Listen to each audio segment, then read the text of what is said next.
Dernière vidéo consacrée à la foire aux questions ou base de connaissances, qui va contenir, comme son nom l'indique, certains tutos, certaines astuces vous permettant de quelquefois vous dépanner vous-même ou d'avoir des informations utiles au bon fonctionnement des outils informatiques. Vous trouverez sur la page d'accueil du portail un accès à cette base de connaissances, par ici, sur la droite, avec les sujets les plus populaires, donc les plus consultés dans la base de connaissances, les sujets les plus récents, et si on descend un petit peu, les dernières mises à jour. Vous pouvez accéder également à la base de connaissances en cliquant sur le menu Foire aux questions, où vous retrouvez tout ce qu'on vient de voir ici, et qui vous donnera l'occasion de rechercher, de faire une recherche un peu plus approfondie dans la base de connaissances, pour le cas où vous n'auriez pas trouvé dans la page d'accueil ce que vous cherchiez.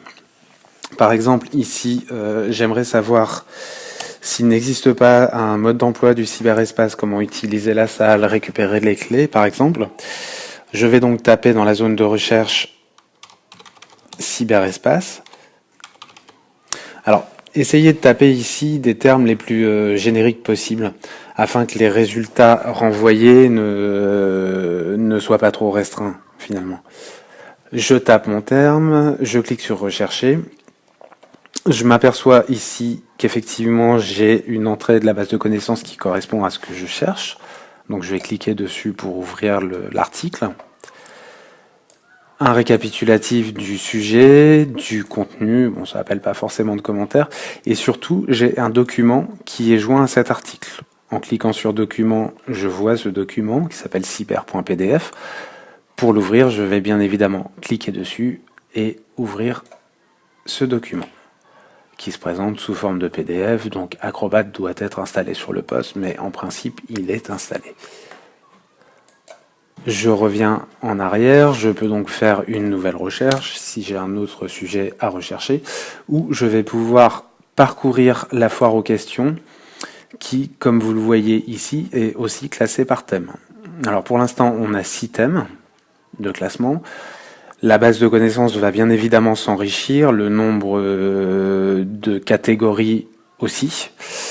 Alors pour l'exemple, on va prendre document et tutoriel, où je vais retrouver mon document sur l'utilisation du cyberespace, un document sur l'utilisation et l'inscription sur le portail IBAU. On peut décliner aussi pour l'exemple la catégorie TBI, où là nous allons trouver 3 entrées dans la base de connaissances, une notice d'utilisation des TBI, comment réinitialiser la fonction tactile des TBI, donc les 2 entrées sont accompagnées de documents, et une note ou une entrée qui, elle, n'a pas de document joint. Vous voyez ici, pas de document, 0 document. Donc pour voir le descriptif, je vais cliquer sur base de connaissances, le sujet toujours, et le contenu en fait sera composé de 2 astuces. Donc si je n'ai pas d'affichage sur le TBI et que l'ordinateur est allumé, je vais vérifier que le vidéoprojecteur est bien allumé, c'est-à-dire que le voyant sous le vidéo est bien de couleur verte. Si c'est le cas, je vais m'assurer que l'ordinateur n'est pas mis en veille prolongée. Et donc pour ce faire, je vais éteindre l'ordinateur, j'appuie sur le bouton marche pendant 5 secondes, puis le démarrer de nouveau. Alors si cette solution ou ces solutions ne solutionnent pas mon problème, je créerai un ticket pour faire une demande d'intervention. Dernier point sur lequel je voudrais revenir, on l'a déjà abordé dans la première vidéo, mais je voudrais vous reparler rapidement des notes publiques, puisque finalement sont des notes qui fonctionnent un petit peu sur le même principe que les entrées de la foire aux questions. Vous voyez ici, donc j'en ai 3, je vous les avais évoquées la dernière fois. On va s'intéresser à la première, puisqu'elle contient un fichier, donc à qui s'adresser en cas de problème. Vous vous souvenez, on avait dit que c'était un annuaire des personnes à qui s'adresser en fonction du problème rencontré. Donc ici, on a toujours une note sur le même principe, avec un descriptif, un document joint que je vais aller chercher, que je vais ouvrir de la même façon, hein, c'est un PDF, je confirme l'ouverture. Dans ce document, on a recensé les problèmes les plus habituels, les problèmes les plus souvent posés ou les questions les plus souvent posées.